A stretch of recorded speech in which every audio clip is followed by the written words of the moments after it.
Thomas comes to breakfast.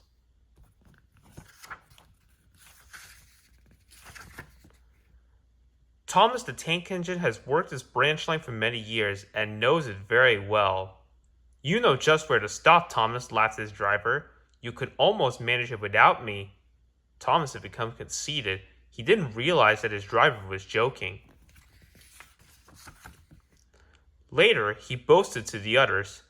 Driver says I don't need him now. Don't be so daft, snorted Percy. I'll never go without my driver, said Toby earnestly. I'll be frightened. Pooh, boasted Thomas. I'm not scared. You never dare, said the other engines. I would then, boasted Thomas. You'll see. Next morning, the fireman came. Thomas drowsed comfortably in the shed as the warmth spread through his boiler. Percy and Toby were still asleep. Thomas opened his eyes, and then he suddenly remembered. Silly stick in the muds, he chuckled. I'll show them. Driver hasn't come yet, so here goes. He cautiously tried one piston, then the other. They're moving, he whispered. I'll just go out, then I'll stop and wheesh. That will make them jump. Very, very quietly, he headed past the door. Thomas thought that he was being very clever, but really he was only moving because a careless cleaner had meddled with his controls. He soon found his mistake.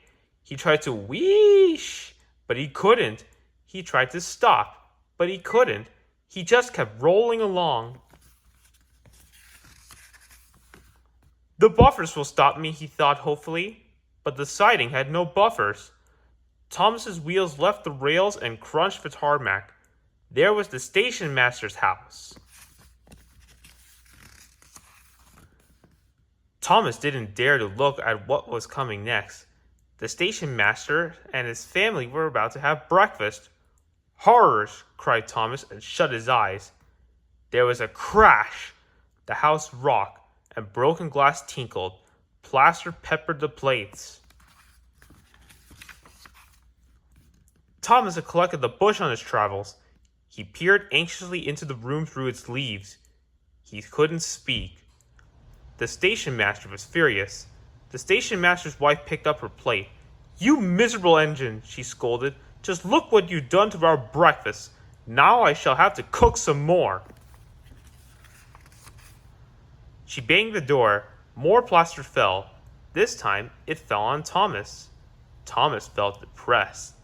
The plaster was tickly. He wanted to sneeze, but didn't dare in case the house fell on him. Nobody came for a long time. Everyone was much too busy.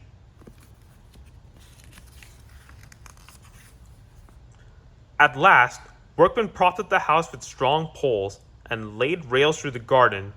Donald and Douglas arrived. Didn't fash yourself, Thomas. We'll soon have you back on the rails, they laughed. Puffing hard, the twins managed to haul Thomas back to safety. Bits of fencing, the bush, and a broken window frame festooned Thomas's front, which was badly twisted. He looked very funny. The twins laughed and left him. Thomas was in disgrace. But there was worse to come. You are a very naughty engine, came a voice. I know, sir, said Thomas. I'm sorry, sir. Thomas's voice was muffled behind his bush. You must go to the works and have your front end mended. It will be a long job, said the fat controller. Yes, sir, faltered Thomas. Meanwhile, a diesel rail car called Daisy will do your work. A diesel, sir? Daisy, sir? Thomas spluttered. Yes, Thomas, said the fat controller. Diesels always stay in their sheds till they are wanted. Diesels never gallivant off to breakfast in station masters' houses. The fat controller turned on his heels and sternly walked away. The end.